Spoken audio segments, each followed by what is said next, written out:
경영의 흐름을 읽는 가장 정확한 채널 코리아 비즈니스 리뷰 팟캐스트입니다. 산업과 기업 그리고 사람을 잇는 이야기 지금 시작합니다. 최근 미국의 이란 핵시설 직접 타격, 이른바 오퍼레이션 미드나잇 햄머 소식이 있었죠. 이게 큰 파장을 일으켰습니다. 물론 표면적으로는 핵확산 방지다 이런 안보 논리가 있는데요. 저희 코리아 비즈니스 리뷰는 이번 분석에서 그 뒷면에 숨어있는 미국의 좀 복잡한 경제적 동기, 또 전략적인 계산 이런 것들에 주목을 해봤습니다. 오늘 그 심층 분석 내용을 좀 같이 파헤쳐 보려고 합니다. 우선 말이죠. 이 미국의 군사적인 움직임 뒤에는 아주 막강한 방위산업 복합체, 이들의 이해관계가 있다는 점을 빼놓을 수가 없겠죠. 록히드 마틴, 레이시온 같은 소위 빅5 방산업체들, 여기가 연간 1,500억 달러, 이게 미국 국방 예산의 거의 20%에 달하는 계약을 확보하고 있으니까요. 네, 그 규모가 정말 대단합니다. 록히드 마틴, 이 한 기업의 연매출만 봐도요, 미 국무부하고 국제개발처 예산을 합친 것보다도 많다고 하니까요. 실제로 2001년에 아프간 전쟁이 있었잖아요. 그 이후에 이 기업들 주가가 최대 10배까지도 뛰었고요. 전체 시장 수익률보다도 58%나 더 높은 성과를 냈습니다. 그 중동에서 긴장이 높아지는 것 자체가 이들에게는 바로 사업 기회가 되는 그런 구조인 셈이죠. 연간 로비스트만 700명 이상 동원된다고 하니까 이건 의회 의원 수보다도 많은 숫자거든요. 그 영향력이 어느 정도인지 짐작이 가죠. 아, 정말 막강하네요. 방위산업체 말고 또 다른 중요한 축이 있잖아요. 바로 페트로달러 시스템을 지키려는 그 미국의 의지. 전 세계 석유 거래를 달러로만 결제하게 하는 이 시스템.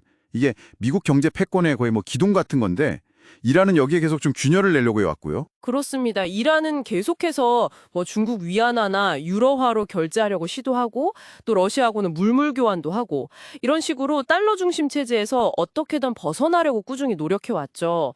특히 이란 원유 수출의 상당 부분을 중국이 위안화로 사가는 이 상황은 미국 입장에서는 달러 패권에 대한 좀 직접적인 도전이다 이렇게 받아들였을 가능성이 높습니다.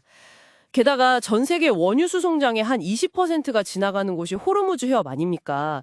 이 지역의 지정학적 중요성까지 생각하면 이 지역 통제권은 미국의 핵심 이익과 바로 연결되는 거죠. 네, 달러 패권도 지켜야 하고 거기에 더해서 미국은 금융 시스템 그 자체를 거의 무기처럼 써왔잖아요. 그 국제은행 간 통신협회, 그러니까 우리가 스위프트라고 부르는 국제 송금망에서 이란을 아예 빼버리거나 뉴욕 연준을 통해서 달러를 주고받지 못하게 막는 식으로요. 네, 맞아요. 2018년에 미국이 핵협정 탈퇴한 이후에 이란 중앙은행을 제재했던 게 아주 대표적인 사례죠. 이란도 가만히 있진 않았고요. 제재를 피하려고 소위 섀도우 플릿, 그러니까 추적이 잘 안 되는 유령 선단을 동원해서 원유를 계속 실어 날랐습니다. 근데 여기서 좀 흥미로운 지점은 이런 압박 속에서도 이란의 자체 방위 산업이 눈에 띄게 성장했다는 겁니다. 자금률이 70%를 넘었고 최근 몇 년 새 무기 수출도 3배나 늘었다 이런 보고가 있어요. 아니 이란의 그 바바르 373이라는 방공 시스템이 미국의 패트리오트하고 비교될 정도라고 하니 기술 발전도 상당한 거네요. 이게 미국의 방산 시장 점유율에도 좀 잠재적인 위협이 될 수 있겠다 이런 생각도 드는데요. 자, 그럼 이제 에너지 시장 쪽으로 한번 시각을 넓혀볼까요? 네, 좋습니다. 에너지 시장 재편이라는 그림도 상당히 중요합니다. 미국 셰일 오일은 아시다시피 생산 단가가 배럴당 한 40달러에서 60달러 정도 되거든요. 근데 중동의 저비용 원유는 배럴당 10달러, 20달러 수준이니까 훨씬 싸죠. 그러니까 이란산 저가 원유가 시장에서 빠지게 되면 국제 유가는 당연히 오를 수밖에 없고 이건 곧 미국 셰일 기업이나 엑손모빌, 쉐브론 같은 메이저 석유 기업들한테는 수익성 개선으로 이어질 수 있는 거죠. 실제로 미국 에너지정보청 EIA에서는 이란 원유가 완전히 배제되면 유가가 배럴당 15달러에서 18달러까지 오를 수 있다 이렇게 분석하기도 했고요. 아, 월강에서도 이런 흐름을 놓치지 않고 있군요. 웰스파고 같은 투자은행은 중동 긴장이 높아지면 에너지 섹터가 시장 평균보다 한 20에서 30% 더 높은 수익률을 낼 수 있다 이런 전망도 내놨다고 하고요. 실제로 방산주나 에너지주에 대한 투자를 늘리는 움직임도 좀 포착되고 있다고요. 맞습니다. 그리고 여기에 하나 더해서 군사작전 자체가 첨단 기술의 어떤 시험장이 된다는 점도 생각해 봐야 합니다. AI를 기반으로 한 표적 식변이라던가 사이버전 능력 같은 거 이런 4차 산업혁명 시대의 군사 기술을 실전에서 한번 테스트해보고 기술적인 우위를 확보하려는 그런 의도도 깔려 있다고 봐야 봐야죠. 결국 이 모든 조각들이 미중 패권 경쟁이라는 더 큰 퍼즐하고 이렇게 딱 맞춰지는 느낌이네요.